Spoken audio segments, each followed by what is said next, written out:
Okay, so it is now recording. Let me open up the slides for today. So let's, okay, so I'm going to open up the server side first. Okay, so let me share my screen with you guys.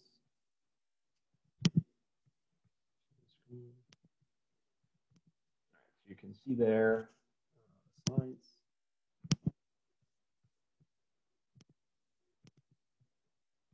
All right, there we go.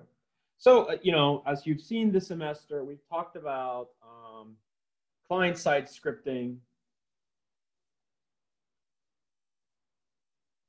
We've talked about client-side scripting, basically. So we have the client-server architecture, right? So we have a client, which is where the browser is, and then we have a server, which is some kind of a web server. Will be on here. So what we're going to be doing, so most of our focus this semester has been on that side. Now, today, we're going to begin our discussion of this. I still need to finish up some of the jQuery UI. We'll do that on, you know, if we have time today, otherwise on Thursday. But we should be getting close to wrapping up that topic. Excuse me. So today, you know, as we're talking about the server side, last week, if you remember, we talked about LAMP, which stands for Linux, Apache, MySQL, and PHP. This is the framework that we're going to be focusing on. You can also do this in Windows. So, you know, MySQL and PHP do work on Windows, but I will be just, you know, doing the examples in Linux. Mitch has created a new virtual machine for us. So I believe it's 1804, Ubuntu 1804, and I believe it already has installed LAMP on it. And there's some README files on there as well. He hasn't sent me the link yet. Once he sends me the link, I'll put it on the course website, you know, where the calendar is. I'll put it on there. And then that, you know, you can download that for your term project, also to follow along in the class. So just, we won't be doing any coding today on server side. My goal today is just really to make the transition. Usually whenever I do videos where I cover a little bit of server side and also client side, I might be breaking those up into separate videos, but that's about it. All right, so like I said, you know, the announcement, just be on the lookout for that VM. You know, at some point I'll just post it on the website and then I'll let you guys know. But I assume by the end of this week, you know, I know the VM is already created, so it's just a matter probably of loading it on the server. So I'm guessing, you know, by the end of this week, you will have that VM. However, if you've already built your own, I strongly recommend you do not use the seed VM for this. But if you've built your own, you know, or you just want to do that, you know, that's perfectly fine too. Okay. All right. So the plan for today, as I said, is just to get into these slides, kind of give you some ideas.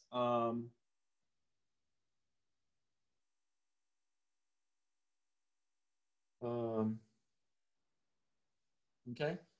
You know, to get through the ideas of the server side.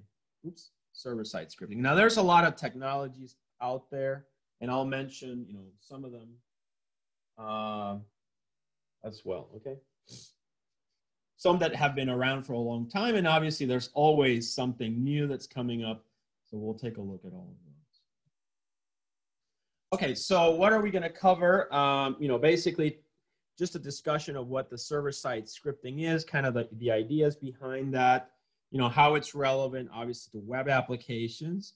You know, now we're talking about a Linux server, and this is usually why I like, a web server. This is usually why I like to use a VM, so that you're kind of familiar. You know, if you were in the cloud, you know, you get a Linux server, and then you deploy your entire website. Can disregard that, and basically, you know, the tools are ASP.NET, which would be on the Windows side. We're not going to cover in this course ASP.NET. Instead, you know, we're just going to focus on either PHP, you know, Node.js, you know, let's just say JavaScript for the server side. Okay, and we'll take a look at any other tools. As you know, as I've mentioned many times this semester, this is not a programming class, you know, and this is not a learning to program class, right? This is just about learning all these technologies so that you know how to build better websites. So programming is pretty straightforward along all the different applications, and so you know, basically I'm just showing you some examples of the syntax as I've been doing. All right, so so like I said, these are the topics to cover for the rest of the semester as far as the server side is concerned. So server-side scripting, as you know, so the code basically, the basic idea is that the code runs on the server. Okay, that's basically it. Typically for the web server, for web server applications. So there's going to be now certain things where the code runs on the server, right? And then sometimes some code runs on the client. And that's when the JavaScript code runs, for instance, on your web browser. Okay.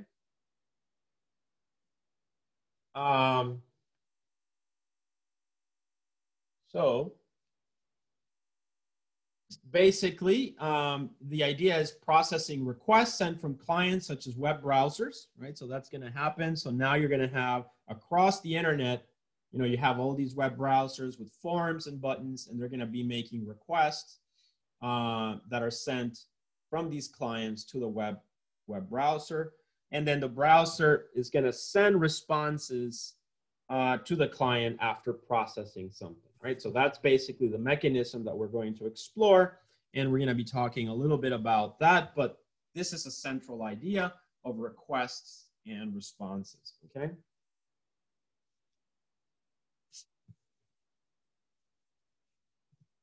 So here's some statistics. I was looking at, actually reading through this. Traditionally, you know, this seems to be just about right, the market share for this in 2020. So I was looking at, or what is it, 2021 now. Now I should, you know, keep in mind the world of the internet is similar to the universe, right? You know, there's so many things. There's thousands of new websites that are launched every day, and you know, everyone is using different kinds of technologies, and so it might be difficult for you to make a choice as to which one you're going to use. And usually, this is going to depend on your organization. It might turn out that you go work for a company that uses ASP.NET, just like you work for a company that uses PHP, and vice versa, or JavaScript, etc. Right? So there's a lot of variation.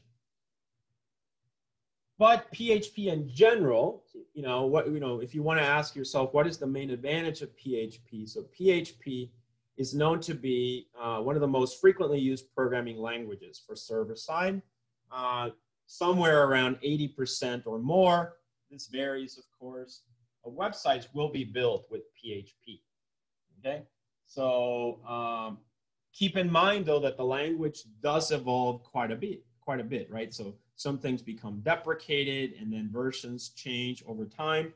So you have to be flexible. But in general, PHP is one of the most used websites. Even if some people might say, well, that's decreasing, and now we want to use this. Fine, right? So,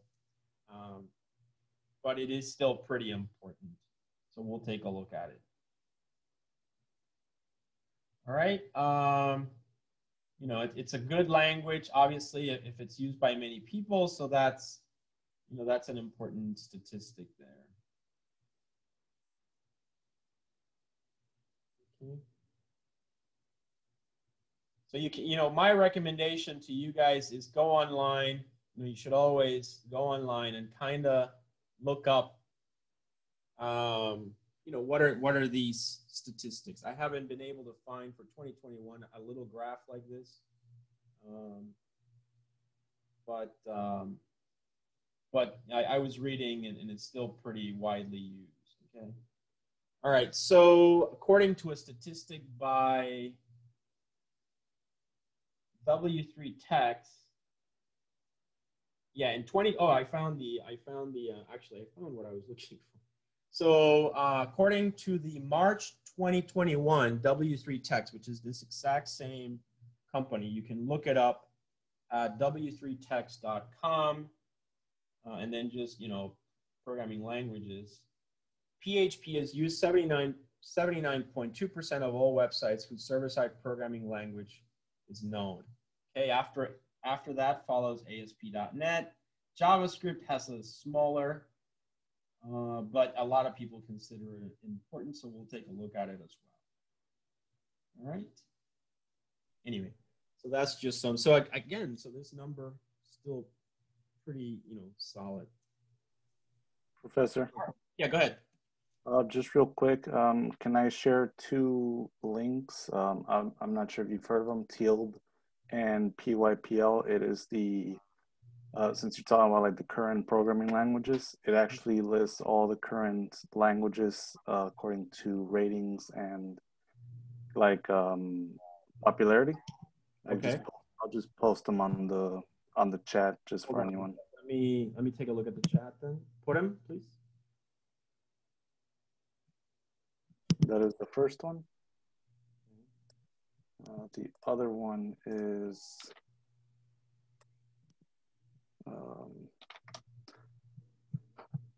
and then it keeps it concurrent. So currently it also displays the March 2021. Right, but this one shows so this graph that you're showing me here, let me share it. Is this the one that you're looking at? That's one of them, yes. Now, keep in mind, Angel, though, these are like C is not for web development, right? So correct. So Python also. So when the graph that I'm showing is just in terms of server side web development. Yeah, you're right. If you show me all of this as, for instance, SQL is not server side either, right? Correct. It's going to be a database language. So this is a good graph to look at. You can see MATLAB is even here, and MATLAB is a data science or engineering kind of tool. So this is good. You know, C, actually, I like that C is here because, you know, we always try to stress to you guys, and I try to do this in the security classes, that C is one of the most important languages out there because it's fast and everything.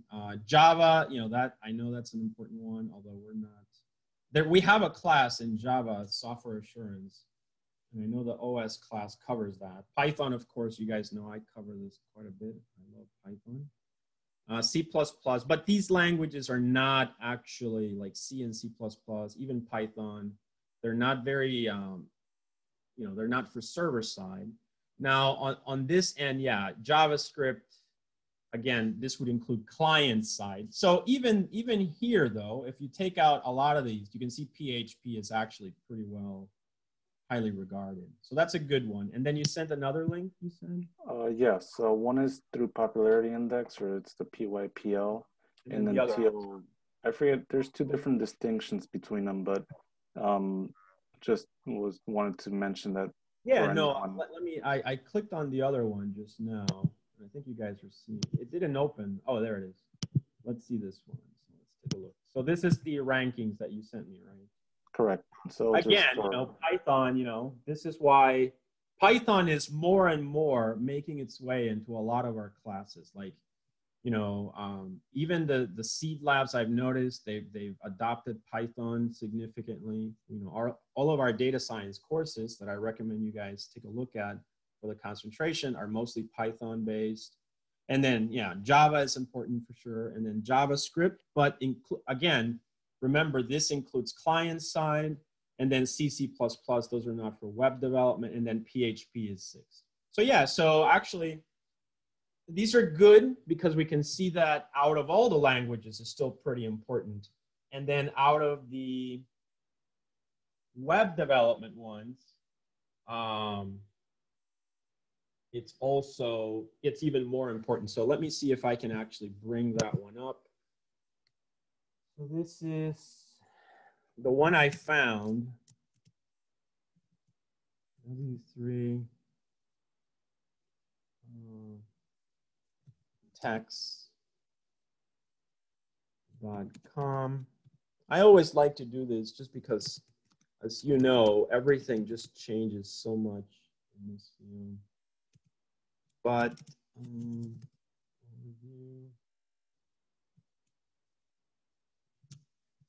programming.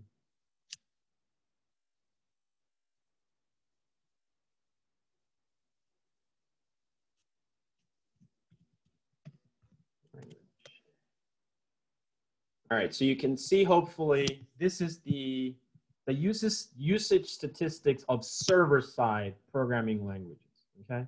So this is, kind of what, just specifically to what we're doing, and then you can see PHP is kind of, you can see the year there, 2021, so it's pretty relevant.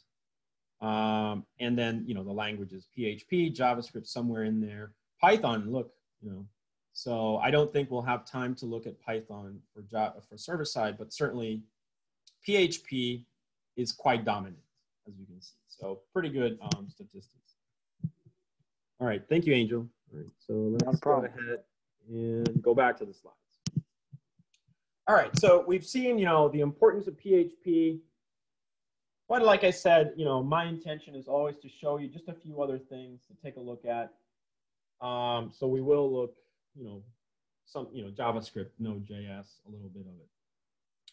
Python, I would love to cover some of it too if I can. All right, so now, so that's kind of the why, the motivation. That's really what we're doing, right? We're going to spend pretty much, you can assume, for the rest of the semester, every week, there will be something on server side, much more so than something on client side. Okay, so, just keep that in mind. From now on, we are going to take this idea a little bit further. Okay, so we're talking about developing distributed web applications. As you know, this is dynamic web development and database driven. Remember that my goal will be, I'll do a few examples, you'll have a few homeworks, but then we're just going to start building one single website. Once I know that we all have the VM that Mitch built, we'll be able to start working on that. So, web servers are central to this. Again, it's ASP and ASP is, I'm just mentioning it, but the focus will be on PHP. So that's the goal. So the key thing here is to think about the communications between the web server and the web client, right? So now, whereas before when we were doing our initial homework assignments this semester, pretty much everything just happened on the Windows side. It was as simple as Notepad and then the browser. That's really all it took. Now, of course, we're getting into this element that it is across the network. Okay, it is across the network. In theory, when you have your Linux VM, your server, you'll be able to, let's say,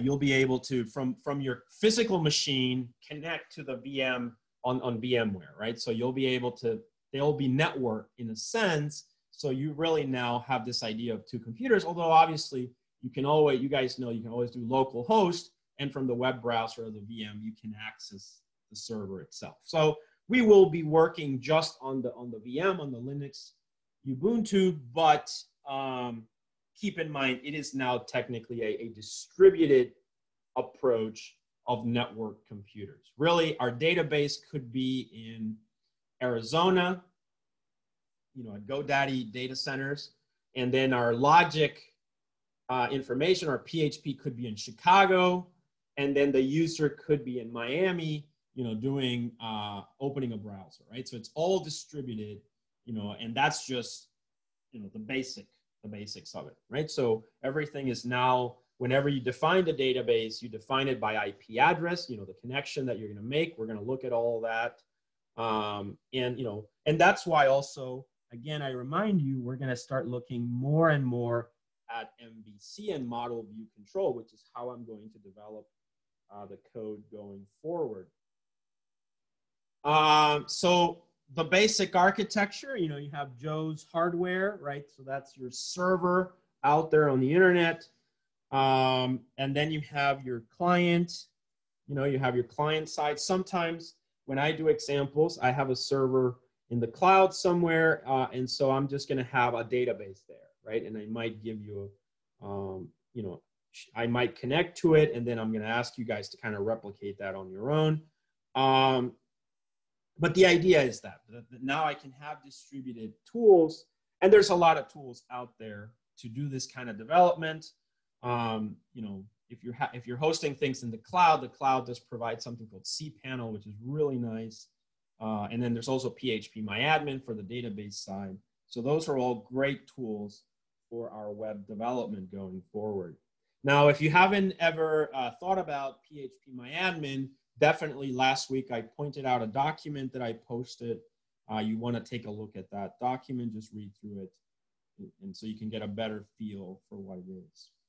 But basically, at the end of the day, the architecture boils down to request and responses. So you're going to have a request message that comes, of course, from the client to the server, and that's going to follow the protocols of the internet, right? So you're going to have a GET request, right? GET post request. We're going to talk about how that works, the communication that you make to some website, the protocol that you're using, what the host name is, and all of those details. The server then will receive the request. It'll be addressed to some page. We're going to see how that works. And then the server is going to provide basically a response. So we're going to talk also about how the response works, and you'll see it's actually pretty elegant how that works. So the response message then will say, HTTP, some parameters about the content, and then of course, as you can see, it sends back the HTML document that it generated. So the trick is, the secret is that PHP is a language that runs in the server, and its output is basically an HTML page. It sends that across the internet, whether encrypted or unencrypted, but it sends it back to the client, right? So you guys know that encryption, if you took ITS 350, you should know it all works through PKI. We've talked extensively about that in that course, about asymmetric encryption and RSA and all that. We're not obviously going to talk about that in this semester, given that our focus is really just the web development part of it. But keep in mind, you would for you to have security, you would have to configure your server. Probably if you have this in the cloud, you'd have to get from the certificate authority, right? You have to get your public and private keys so that they can be authenticated.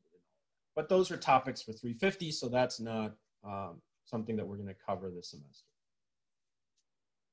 So web servers, what are some of the web servers? I've already mentioned we're going to be focusing on LAMP, which is, Apache web server. And this is Linux. And then this is MySQL. And this is PHP. Oops. PHP. All right, so the web servers are AKA, also known as the HTTP servers. Basically long-running programs listening to incoming HTTP requests, right? So this, of course, you studied in your 372 class. You know that how Linux services work on, how services work on Linux. And, Apache is one of those services that listens on port 80. Right, so basically running customized web application code, such as your PHP code or other code, accessing other applications as needed.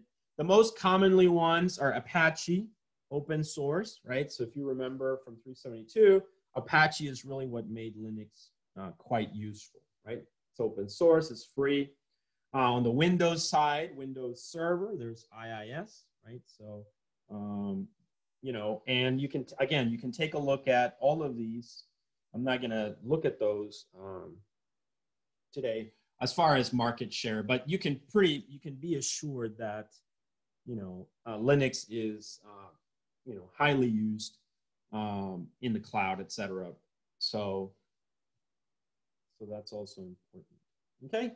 So anyway, the web server is an important program, is the thing that is serving the pages, is the thing that is listening. You know, if it's unencrypted on port 40, HTTPS is 443.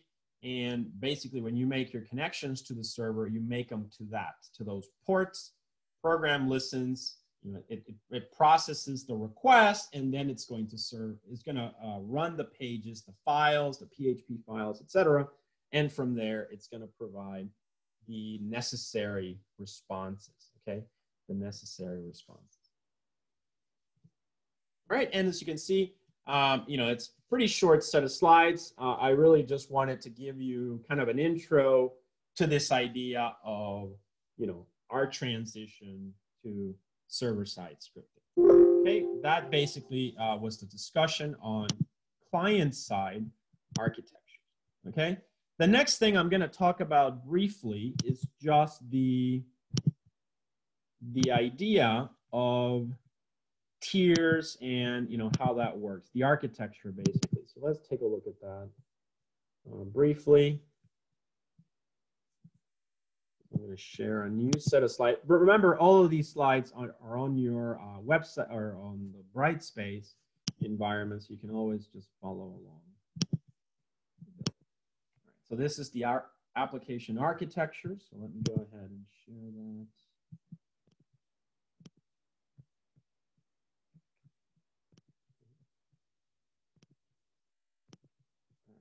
The application architecture. So this just refers, you know, this will just be a brief discussion of the fact that now we're talking about, you know, a network environment, right? So we have our machines, we have them across, or our application, I should say, we have our application distributed across multiple machines. And these machines can be anywhere in the world. And as you guys know, you know, especially after the pandemic and everything is now online in the cloud. And, you know, basically AWS, Google, Oracle, GoDaddy, and there's a few other smaller ones, but all of these companies just provide tons of servers, right? They provide tons of web servers that you can use for database, you can use for logic, you can use for anything that you want. And it really doesn't matter to them. It's not like you have to rent the whole server. Sometimes they just rent you like half a server or a third of a server. And so it's really about the services running on them, right? So they give you an IP, a port number, et cetera. And they know how to break things up so that you can have the resources that you need. But anyway, that kind of, you can think of it as the architecture that hosts your applications, okay? So enterprise applications, basically, you know, obviously you're thinking of big companies now. If you think, you know, for instance, when Zoom, right? So when Zoom, before the pandemic started, they had, you know, a certain number of servers and presence on the cloud. And then finally, you know, the whole pandemic thing happened and we all started using Zoom, and they just had to scale up, right? And so they immediately had to get more servers, more help from the cloud providers. And that's really what cloud providers do, is they just give you that access. There was this controversial company, Parler, right? So they had also all of their web technology on the cloud. I think it was, I don't remember which cloud service it was, but without the cloud service, they had no servers, basically. So you can see how that's the pretty common approach for most companies. I don't know if Netflix is hosted in the cloud or if they have their own servers, but it just seems like a lot of companies rely a lot on the cloud, and of these really big ones like AWS, Google, Oracle, GoDaddy, and then I can't remember the smaller ones, but I know there's a few ones as well. All right, so anyway, that's when you're talking about enterprise applications. I mentioned this because some of you might become entrepreneurs, right? You might have a great idea for an app, right? Or an application that you want to develop. And so, you know, if you, besides knowing these skills of how to develop and putting in a lot of work, you know, you might want to know, so how would I, you know, store all of this? Well, you would go to the cloud. Almost 95%, right, of all businesses will have that basic pipeline. So you just have to go in, and as you scale up, just like Zoom did, you work with your cloud service provider to increment that. Obviously, security is going to be an important issue. I remember Zoom had, you know, Zoom is a great like case. They had some issues with security. They literally had to hire someone to just take over their security. I can't remember who it was. But I remember reading about it, that they hired somebody just to come in and help them with the security aspects of Zoom once it, you know, became really popular last year. So large apps used in enterprises or in the, you know, on the internet. So it's basically they entail, you know, they're applications that have a large number of users. You know, they might have multiple applications. It's a distributed nature. Okay, multiple technologies or platforms, right? So, you know, on the server side, client side, they need to support a lot of things, you know, just like we've learned in this class, right? So JavaScript, jQuery, PHP, some servers might be ASP, other ones use Python, Node.js, Angular, you know, so all, and also I didn't even mention the databases, right? MySQL, etc. So there's a lot of technologies that now come together in a distributed format to build your applications. So the specific requirements are, of course, performance, you know, and again, maybe that was many years ago, 15 years ago, companies just had to have all of that. But nowadays, this has become like a one-stop shop, a solution basically that you go to the cloud, right? So you go to talk to the GoDaddy people or you talk to the AWS people, and you just get whatever it is that you need. But specific requirements for this are going to be performance, scalability, of course. You want to, you know, if you're a business, you probably anticipate that you want to have growth. That's how businesses value themselves, right? If you're just like a messaging or a bulletin board, I don't know, comments kind of thing, you know, you just want users commenting in your environment, I guess, so that you can advertise more, etc. So scalability is pretty important. Reliability, all of that is usually you can get a lot of that help from the cloud service provider. Availability, security, I mentioned already, that, you know, that's central to a lot of the things. As I said, in 450, which is the continuation of this course, we do focus on some of the security aspects and web development. So I'll talk about that then. And then, of course, maintainability. As you know, things change, so you constantly, and you have to update servers, etc. So all of this is pretty important. And of course, the development will usually now be done by a team, right? So it involves a lot of, you know, a lot of coordination, etc. And, you know, you see a little bit of this this semester because you guys have formed groups of 3 and you have to kind of work together. So performance just means the throughput, right? So you guys know, you know, on the server side, the uptime of the server, the number of concurrent users that you can support, the speed, how fast it can process things, and the responsiveness to the client side, right? So those are the main ideas. So those would be some of the main metrics that you would kind of have to, you know, test and make sure that your users, you know, that your web server doesn't crash, right? If you have a lot of users trying to access it. Scalability, you know, accommodation for growth. Obviously, I mentioned that. Resource scalability, system scalability. So the cloud basically is, you know, like I had said, you know, kind of a one-stop shop that you can just go there and you'll get a lot of help on a lot of these ideas from the system administrators that support the network infrastructure there. Reliability and availability, ability to avoid risks of failure or losses, infrequent or no crashes, and basically, as you learned in 372, uptime, right? So how long is the server up? So these are just some statistics that, you know, basically tell you if somebody says, well, our uptime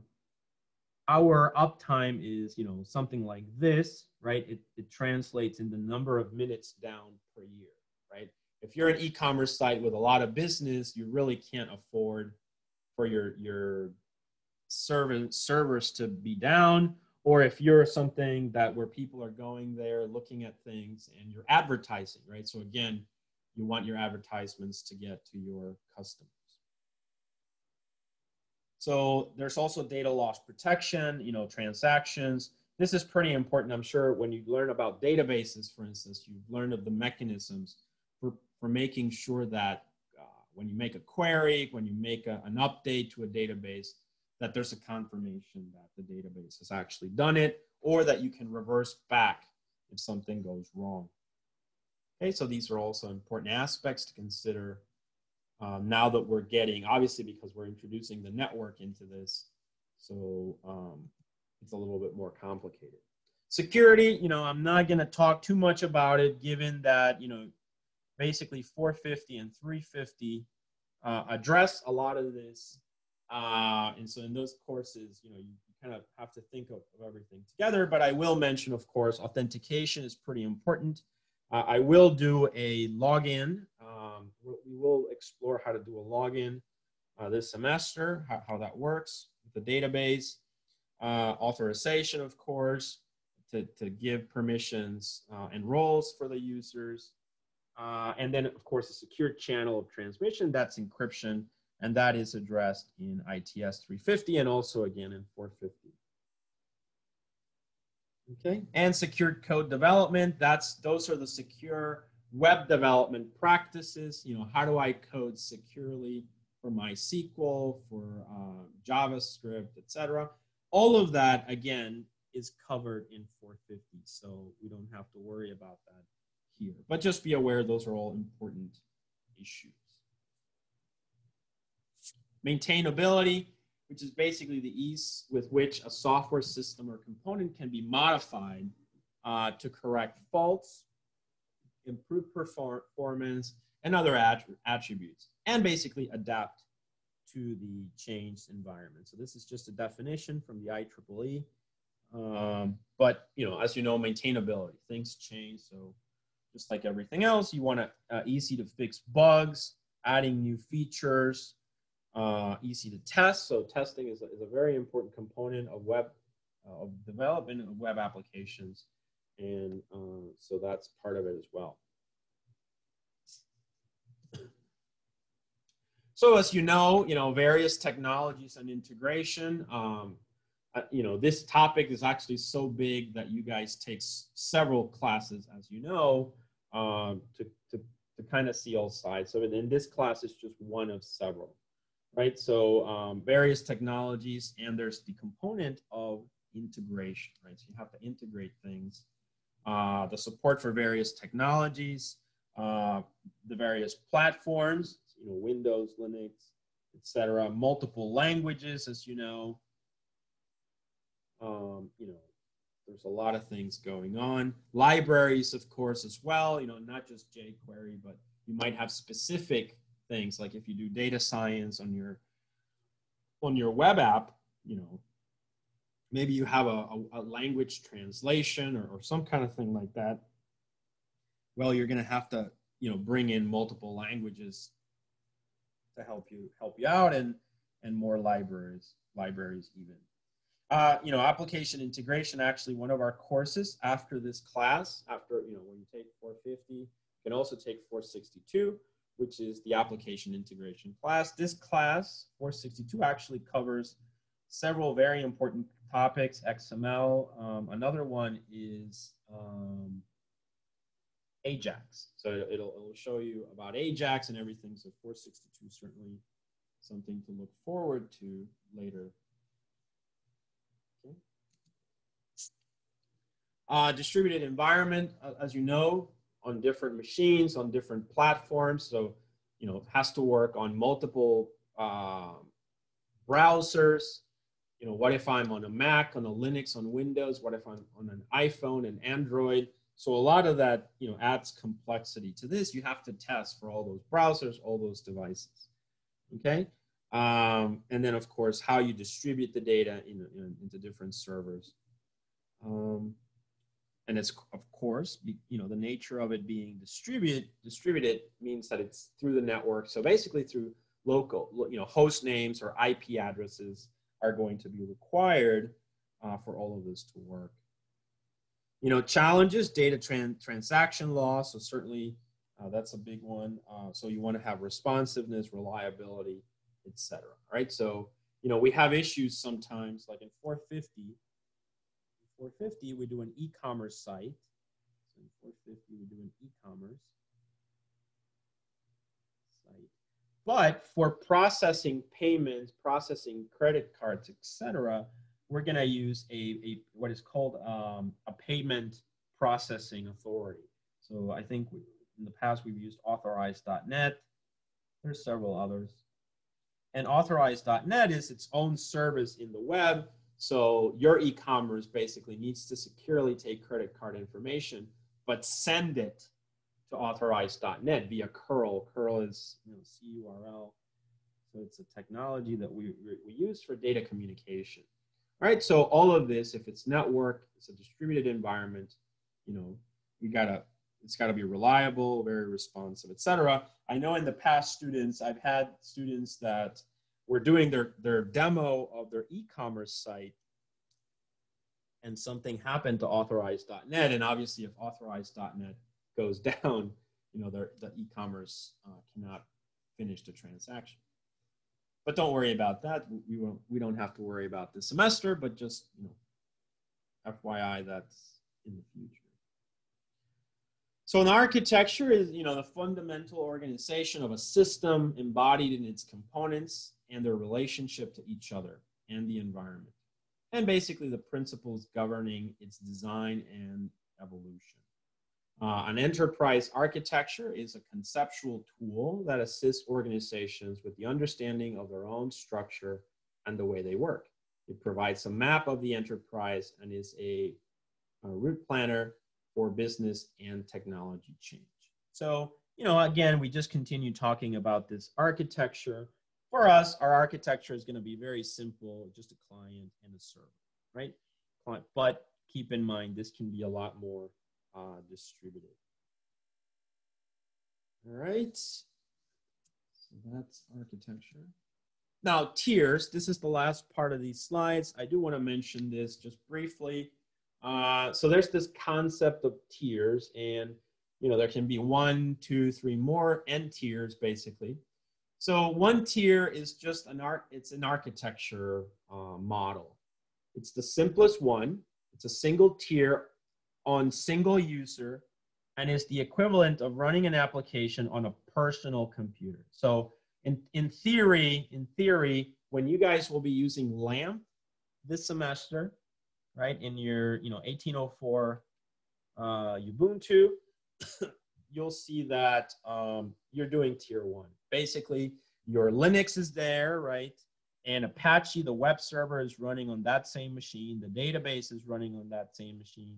The logic is running on that same machine. So and your browser also, the browser will also be on that same machine. So it is, in essence, that's tier 1. Everything runs on the computer. All the required components to run the application are located within it, okay?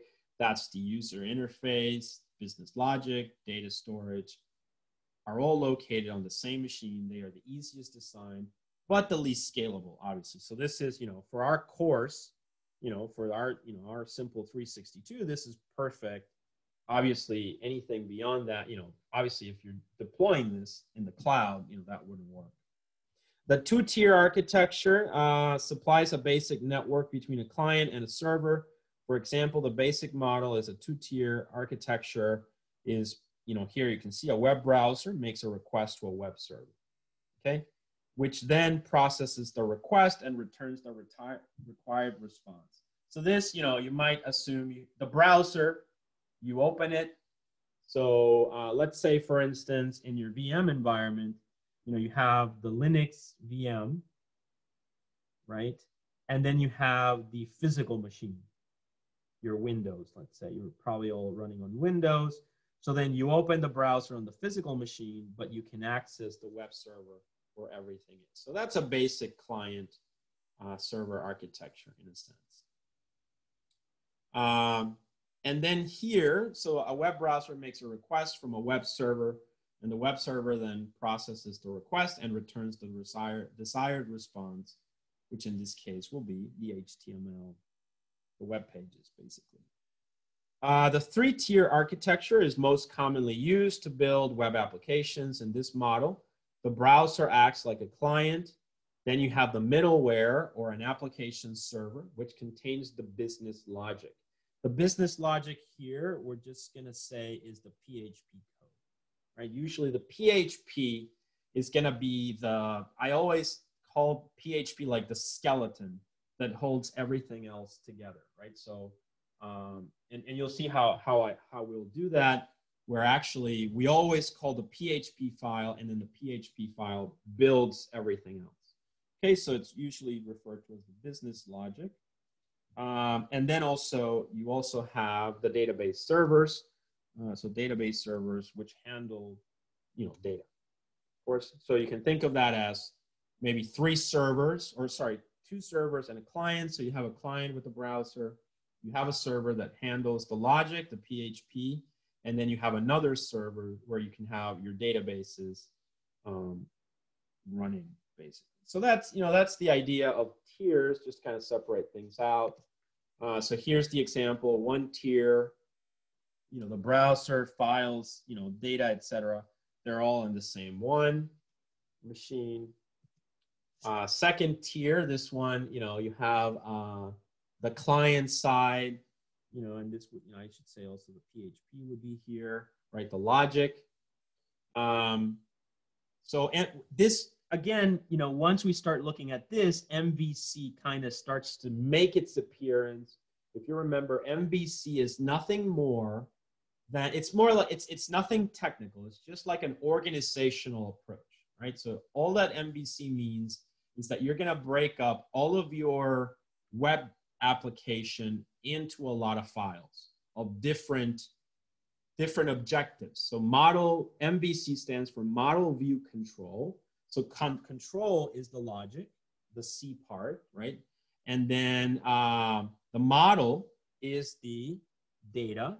So the model is the database. And then the view part, if you want to think of it, the V, is really just what gets displayed on the browser, right? It's so what tools do we use for the display? Well, you know, the JavaScript, jQuery, and HTML, CSS, right? So think of CSS, right? So that's definitely just for viewing things. So the view part kind of goes there.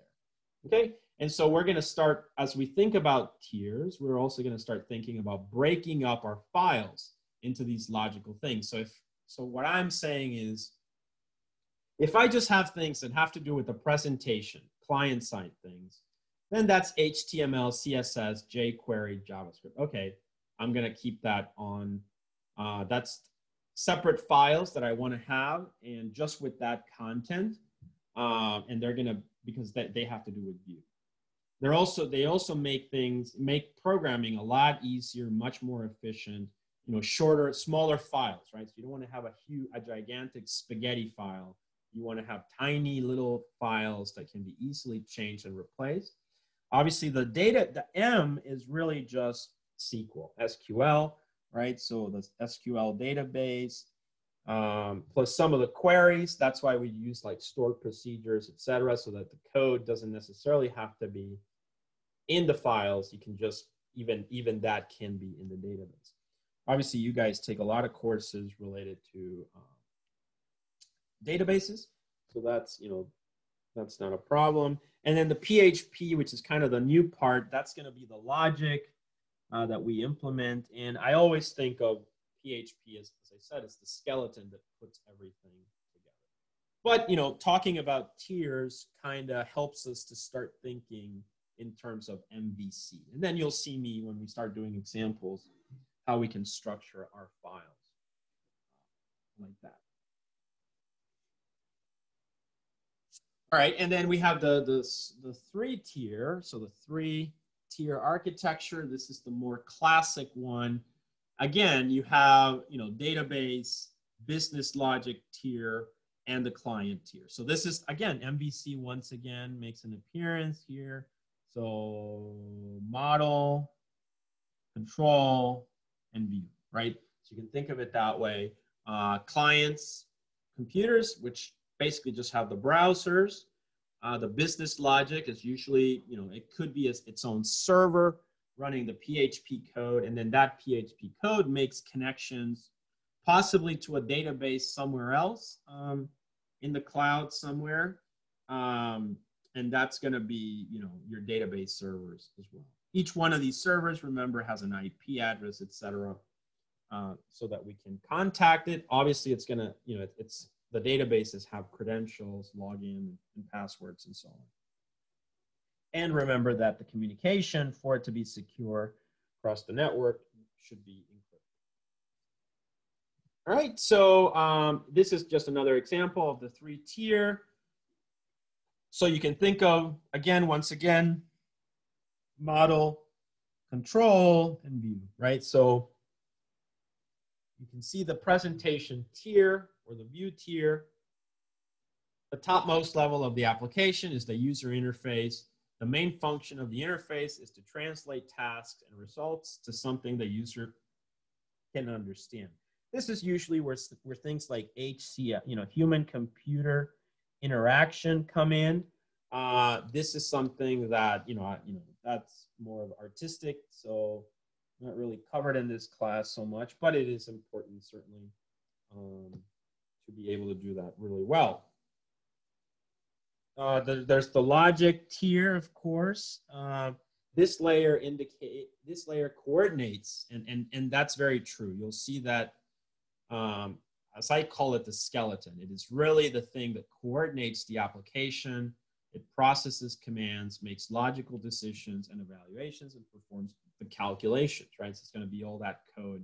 It also moves and processes data between the two surrounding layers, right? So as you can see, because if you think about it, the client wants to see data, and really the data is sent back to the client. So kind of the middle part of it, this logic tier, coordinates how to do all of that. And then the data tier, you can see that's here information is stored and retrieved from a database or file system. You know, over the years, I've seen a lot of technologies change, right? So I've seen, like, you know, how Python has come to be and JavaScript and everything. But, you know, JavaScript is actually a language that's been around for a long time. And then also databases, right? Databases continue to be as important as they used to be. And it doesn't seem like they're going to be replaced anytime soon. So certainly database have, they were just really well made, I think. They were just really well made, and they haven't seen that much change over the years. So this is, of course, I'm talking about SQL database, which are structured database, structured data. There's also unstructured data, and those are usually called non-SQL databases, right? So MongoDB is an example of that. Nowadays used more and more as we move into this world of data science.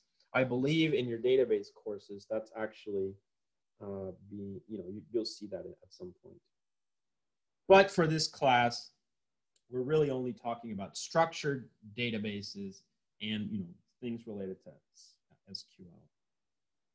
So here information is stored and retrieved from a database or file system. The information is then passed back to the logic tier for processing, and then eventually back to the user. So you can see, you remember, you know, you make a query into the database and you get some data, right, and so on. So that's really just this discussion of tier architectures. So if we want to do a comparison of, benefits, issues, and users, so obviously the first tier has one user or, a few users. This is just going to be for your class. It's got poor security. It won't be for multi-users. It's got to be very simple, inexpensive. All you have to do is sudo apt get install lamp, right? That's pretty much it. Two-tier, that's going to be, more complex, more costly, obviously. Remember that, the more this you'll have to pay cloud services. It will require now good security, more scalable, faster execution. And then for the multi-tier, it's got to have exceptional security, very fast execution, and it has to be scalable, all right? So that's one key thing.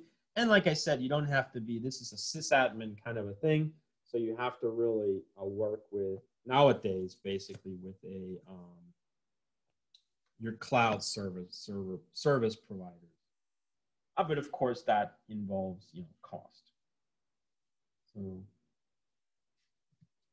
all right, whenever you develop applications, so whenever you do software development, remember that at the end of the day, your coding is being done by humans, and people make mistakes, right? People make mistakes, so the mistakes that people make are going to be integrated into your code. And that's just, maybe you think, I don't know, that you're supposed to take this class and then you will never make a mistake in coding again, right? So that's never going to be true.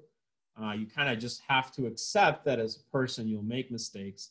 But that's why you take all these courses and you practice, and you just know that you have to keep updating your skills to kind of anticipate the types of mistakes that you can make in the future. But, web development, of any software development, I guess I should say, of any kind, it's going to be, it's going to have a lot of errors. And so you have to really think about, the testing. And there's a lot of testing. Some of these topics will be covered again in 450. So no need to worry about them here. The only kind of testing that you will be doing here in this class is debugging, right? So you're going to be debugging your code, making sure everything works. Okay. Oh, and that's it. So that's, that's the end of this set of slides. As I said, today my goal is really just to make a transition from client side to server side.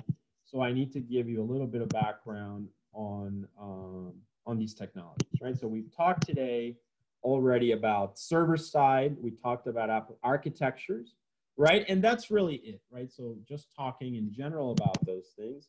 And now we are ready then to talk about PHP. So the next set of slides will just be, as I said, now I guess I am getting into the code a little bit, although my plan is not to do any PHP coding yet. I'm still waiting for the VM, so I just want to make sure we all have the tools necessary. So here, I'm going to start the slideshow for this one. Okay. So the PHP, so this is now, so we've talked about the statistics that we saw from that website. So for 2021, around 80% utilization. So you can see it's a pretty important language to know of. Okay. So we will talk about PHP, and now we're getting into what it is really, the basic what it is, and then after that, just getting into the syntax and start doing some problems. As you might imagine, the assignments are just going to continue with the same approach. We're going to continue to make that great calculator. You probably already looked at some of the homework assignments for the PHP. They'll just be building that calculator, but now with PHP or server-side applications. Okay. So that's the plan. So one thing I want to say, so if you think about PHP, before I forget, so we have a client, and then we have a server, right?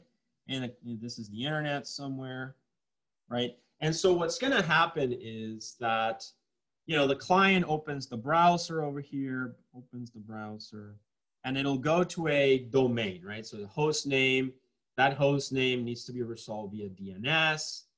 DNS will give the IP of the server. You arrive at the server over here. I was just listening on port 80 or 443, and then you come in to a, let's just say, for the sake of argument, index.php. That's the file. So index.php, a file like could have, in theory, HTML mixed in with CSS, mixed in with JavaScript, mixed in with jQuery, mixed in with other things, and it's also PHP, right? So that's what we need to learn about now is, you know, how do we mix the code? Although, because we are following MVC, I want you to understand that we want to minimize that as much as possible, okay? So again, like you could have in a PHP file, a lot of HTML, a lot of CSS, a lot of JavaScript, jQuery, and PHP, but you don't really want that. What you want to do is actually, if it's a PHP file, you want to have us just, let's say, PHP code, okay? And then, and if it's HTML and CSS, so that's why we've already in the client side, we already started to separate the code. We always had an HTML, a CSS, a JS file. Well, now, you know, the PHP will be, we want it as much as possible because of MVC approach to just be PHP. However, you know, be aware it's perfectly fine to have all of them mixed in, but it's just going to make your life a lot harder whenever you want to modify your code, your files, find bugs, etc. Okay? But keep in mind what happens is then index PHP might, there are ways that there's going to be, you know, some HTML, let's say index, you know, index.html, right? So there might be that file and there's going to be, you know, something a.js, right? So what's going to happen is that the index PHP file will bring in the code from these files into it, but they're separate files, okay? They're going to be separate files, and it just really brings that code inside the index PHP. Index PHP, usually, you know, you'll have the code, the PHP code in the server, but you can never see it. So the way the PHP works is that if you find a PHP file, it only runs on the server, but it doesn't ever, you know, like with HTML, you can actually see the code, you view the source. You cannot do that with PHP code. PHP code only runs on the server. It executes whatever it needs to do, and then when it's done, it generates. So it usually will generate an output file. And this output file will have the familiar things that we know of, the things that will run on the client side. So index, you know, JavaScript, CSS, whatever it is. But just keep in mind, you don't see the index PHP because that's the whole point, that the PHP code runs on the server. Remember, PHP run, you know, you have some kind of PHP here that's installed, which is something that, you know, like I said, that Mitch already did for our servers.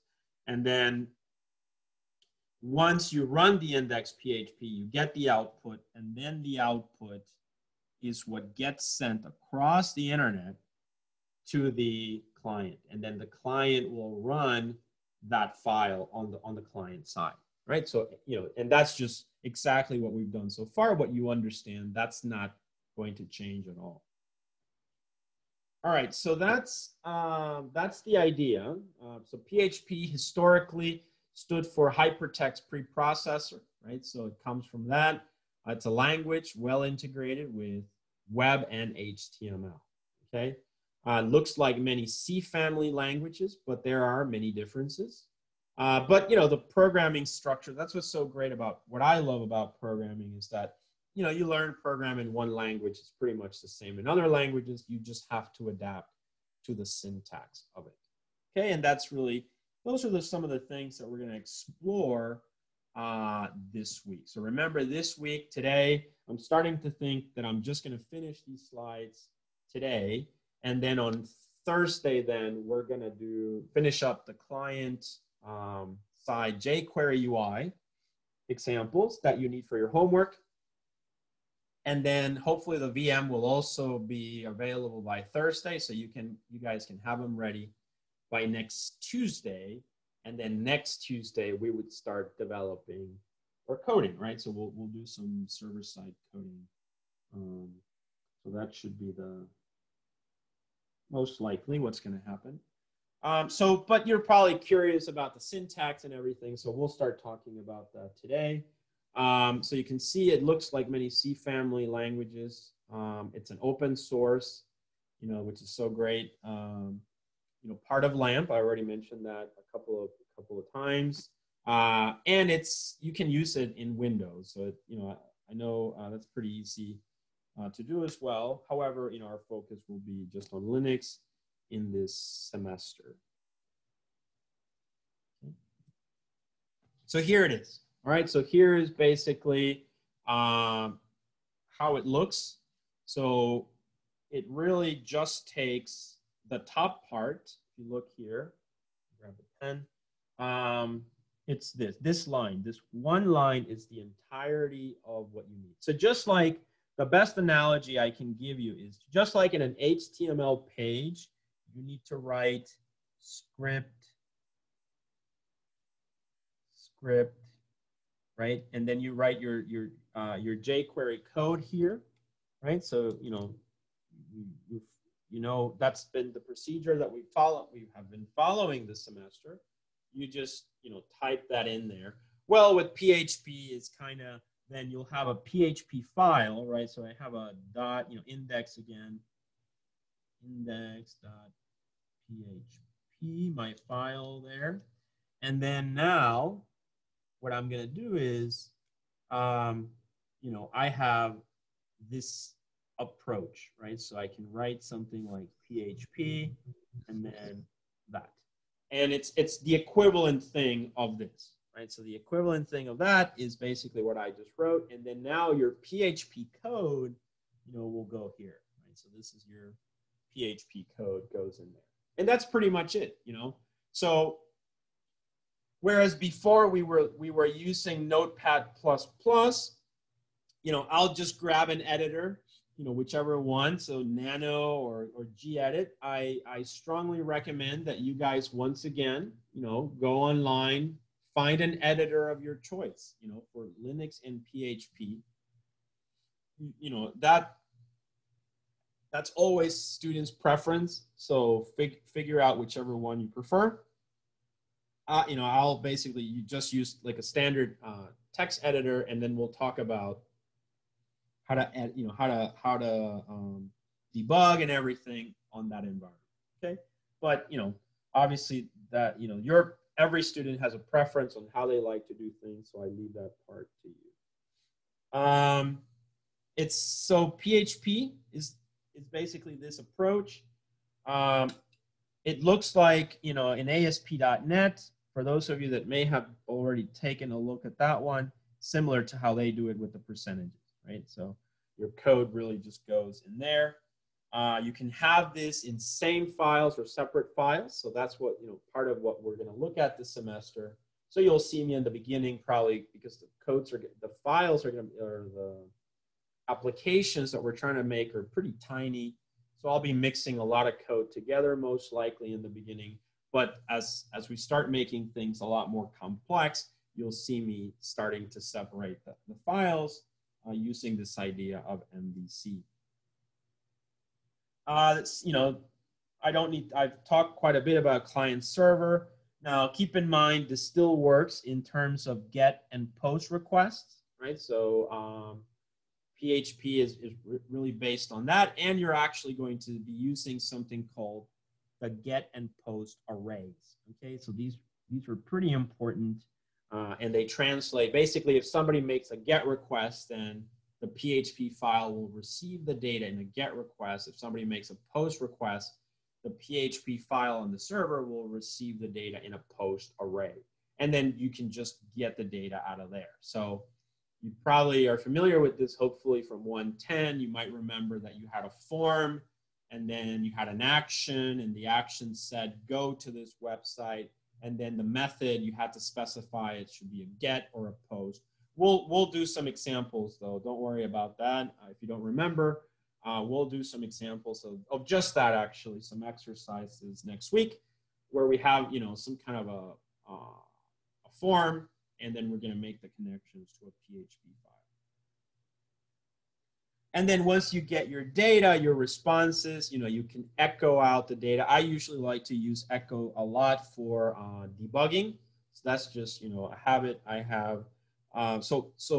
But you can always look at other ways of debugging things. So as far as variable names, so the convention in PHP is that, you know, you might see variables declared with a $.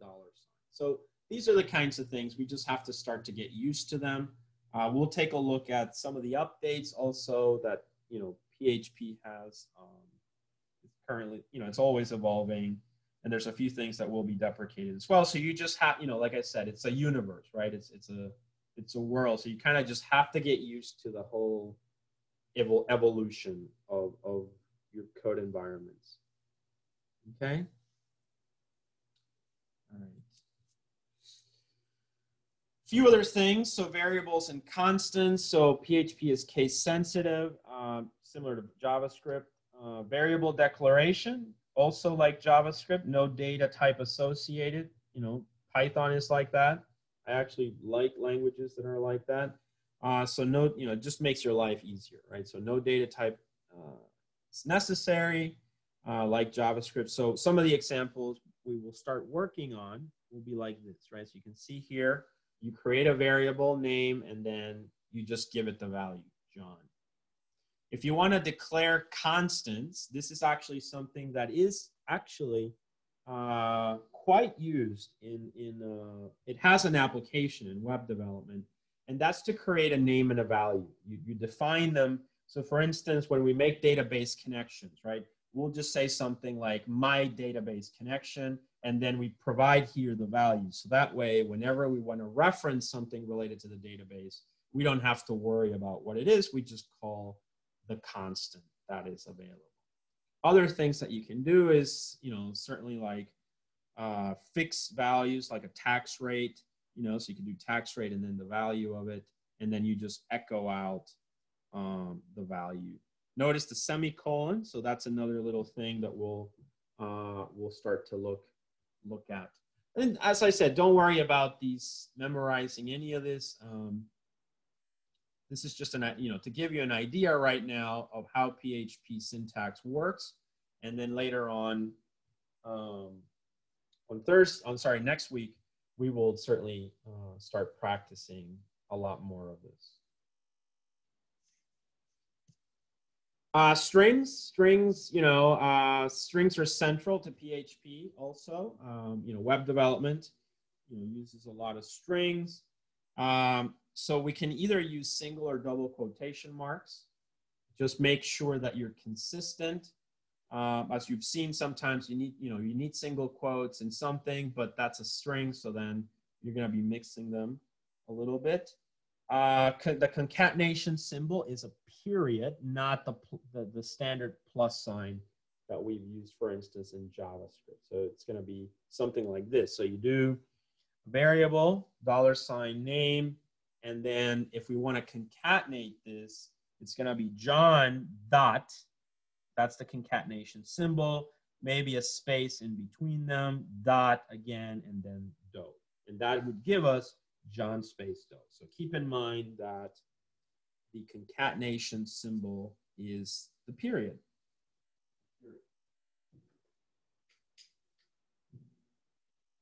All right.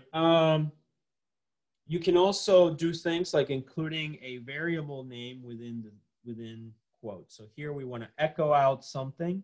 So it's a string literal between double quotes, but we can plug in a variable kind of in. And then if you want to learn more about functions for string processing, as I said, usually in these slides, remember these are links.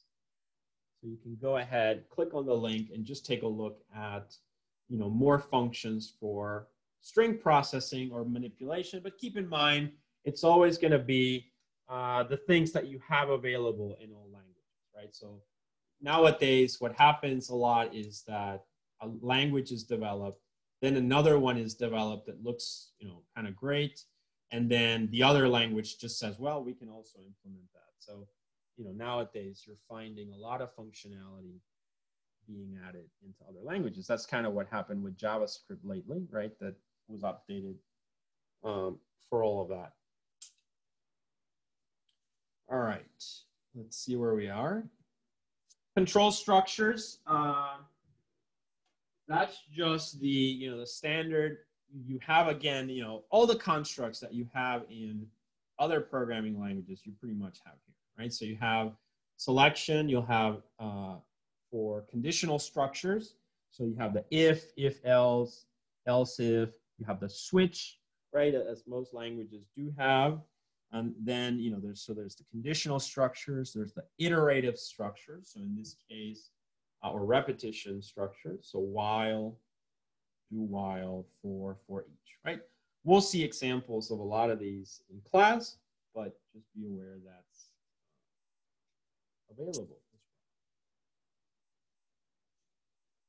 Arrays. Arrays is another structure that you'll find there. We'll practice with this. Basically, it uses the keyword array. You can see that there. Here you can create a arrays variable.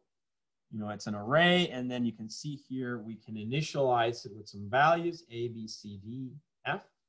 Then if you want to access the array, you just use an index, or we can use keys as well, like a dictionary, right? So in this case, for instance, index 0 for grades, or with keys, we could create an array called colors, right? And then it's just key value pairs, the standard approach. So red and the value, green and the value, and then blue and the value, right? So you can have both approaches there that you can follow. We can also do, dollars, we create this variable, and then that just, if we want to know this value, right, we do colors, that from the array, red, and then we assign it to, background color or whatever it is. All right, these are objects. Also keep that in mind. And because they are objects, the arrays might have functions associated with them, such as count, size of, the standard things. So which allow you to get the number of elements in an array, either the size of it or count the number. And this is useful for, for iteration, etc. You can also do nested arrays. So similar to, what we saw in JavaScript, right? So you can do an array of arrays. So object, because it's really, a lot of these languages are just objects of objects. So it doesn't really matter what it is. Looping through arrays, we'll do examples of these as well. Looping through an array, basically using the for each. So we're going to learn that, some of the constructs there for the syntax. So the for each statement. So here we can see, for instance, for each colors as C. This is similar to how we do this in Python, where we might say for C in colors, right? So in Python, we would do something like that. And it allows us to iterate through and then we can print out C, we can print out the element C. So that's very similar here. We do for each colors, just the syntax is a little bit odd, but it's for each colors as C, and then we echo out C. But it's basically the same idea. Now there's another thing, databases have this a lot. So there's constructs in PHP when we're dealing with arrays, database, might bring something from a database and load it into an array. And these are called iterators. Okay, and so the basic structure is that the iterator is an object that contains all the values, but it's got associated methods. And so these methods allow you to,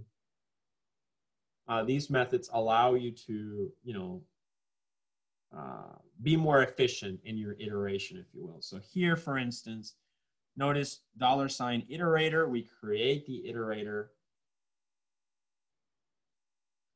And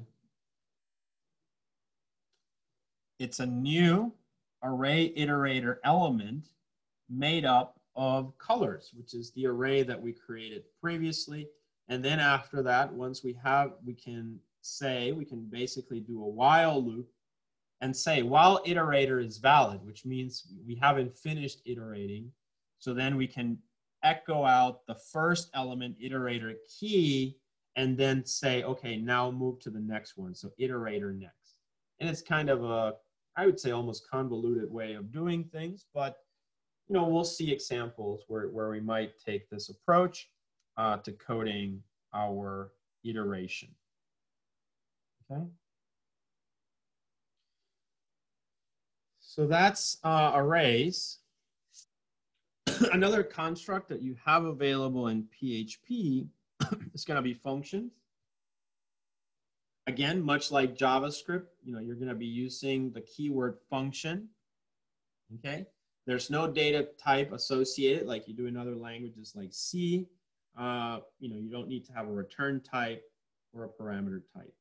The parameters or arguments in a function are like the variables. So basically, they'll start with a $sign. Okay, so they'll start with a dollar sign. Okay. Object-oriented programming. So also OOP is available. We might look at OOP for PHP as well. So we might do a homework assignment related to that. So really, but it's pretty standard. It's going to be exactly what you've done in other programming languages, exactly what we did in JavaScript. Remember, we looked in JavaScript and how to do OOP in 2 different ways. With a class object and without, with just a function. So really the idea, you're using keywords like class, right? You're using new. So you're using the keyword class to define the class itself. Then you use the keyword new to instantiate, right? Or create new instances. It'll support constructors, destructors. The difference is, you're going to be using this symbol, right? So the sort of an arrow instead of the dot notation that is common in other languages. So, object dot method. Okay, so we'll take a look at that, how this has been available historically to access members of an object. Remember, as always, some coding tips. Remember what I said. Write a little bit of code, test it. Write a little bit more code, test it. Right. So do a piece by piece method. Don't try to have everything done at once. Right. So remember, that's a good approach. Using comments is always a good approach when you're debugging. Basically divide and conquer, right? So break things into modules, into functions. MVC will certainly be very helpful with this because, your files will become tiny, right? That's the goal, that you have very small files, very focused. And so, we'll be able to, in essence, divide and conquer. That's what MVC does in a way, right? So MVC is very big on this idea of divide and conquer. All right, and that's basically it as far as as far as new content today. As I said before, my goal for the class today was really to make the transition from client side and to kind of motivate that we're moving to server side. Okay, so at this point, I'm going to stop the recording